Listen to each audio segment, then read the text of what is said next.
안녕하세요. 향기솔입니다. 이 시간에는 요한계시록 16장 10절에서 11절까지의 말씀을 묵상하겠습니다. 이곳에는 흑암의 재앙이 나옵니다. 다섯 번째 대접 심판인데요. 짐승의 보좌에 대접을 쏟으니 온 세상이 흑암으로 재앙이 이르렀다고 하는 내용입니다. 손을 펴도 손가락이 보이지 않아 집 밖으로 못 나가는 그와 같은 폐쇄 공포와 같은 그런 무서운 재앙입니다. 온 세상이 깜깜해지는 흑암의 재앙 말입니다. 자, 그러면 한 절 한 절 읽고 묵상하도록 하겠습니다.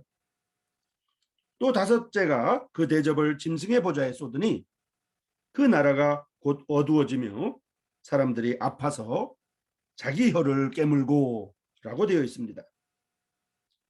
다섯 번째 대접의 재앙은 바로 흑암입니다. 다섯 번째 대접을 짐승의 보좌에 쏟았다고 나옵니다. 짐승은 적 그리스도를 가리킨다고 이미 우리는 배웠습니다. 보좌는 적 그리스도의 정치 권력의 중심을 말합니다.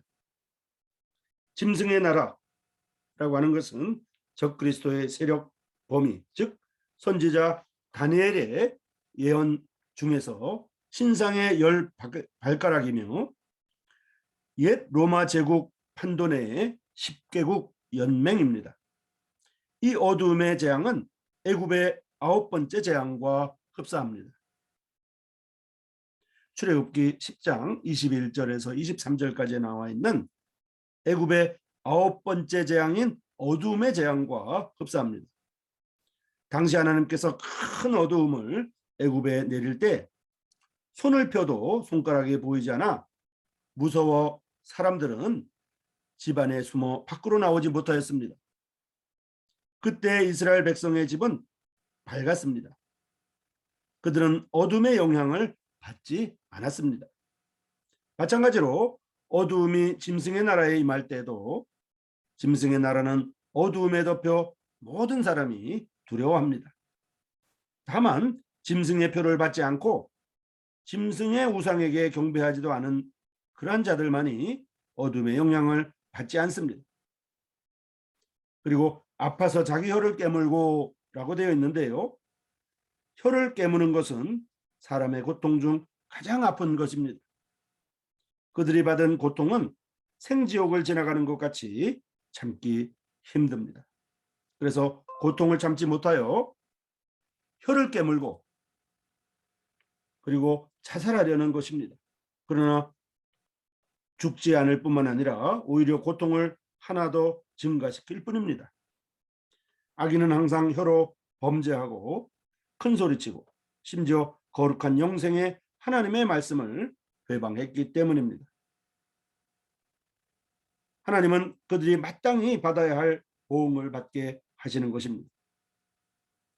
이제 16장 11절을 읽겠습니다. 아픈 것과 종기로 인하여 하늘의 하나님을 회방하고 저희 행위를 회개치 아니하더라 라고 되어 있습니다. 악인은 그 악행으로 몸에 큰 형벌을 받았지만은 여전히 강팍하여 그 행위를 회개치 않고 다시 하늘의 하나님을 회방합니다. 이는 어떤 치료약도 없음을 증거합니다.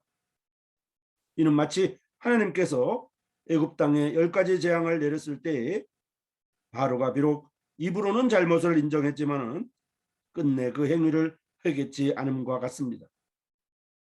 사람의 강팍함은 끝이 없는 것입니다. 또한 하나님께서 이렇게 중한 재앙으로 형벌하심은 그들의 죄가 용서받을 수 없는 것임을 증거합니다. 하나님의 공의는 반드시 드러나는 것입니다. 이 시간에는 요한계시록 16장 10절과 11절에 나와 있는 다섯 번째 대접 심판에 대해서 알아봤으며 다섯 번째 대접 심판은 바로 흑암의 재앙입니다. 이 흑암의 재앙은 짐승의 보좌에 대접을 쏟는다는 표현으로 나와 있으며 이것은 출애굽기 10장 21절과 23절에 나와 있는 애굽의 9번째 재앙과 흡사하여 온 세상이 깜깜해지는 흑암의 재앙으로서 손을 펴도 손가락이 보이지 않아 집 밖으로 못 나가게 됩니다. 마치 폐쇄 공포와 같은 그러한 것들이 온 세상에 임할 것입니다. 향기소리 시청자 여러분, 다음 이 시간에는 6번째 대접 심판, 저 유명한 아마겟돈 전쟁에 대해서 알아볼 것입니다. 다음 이 시간까지 안녕히 계십시오.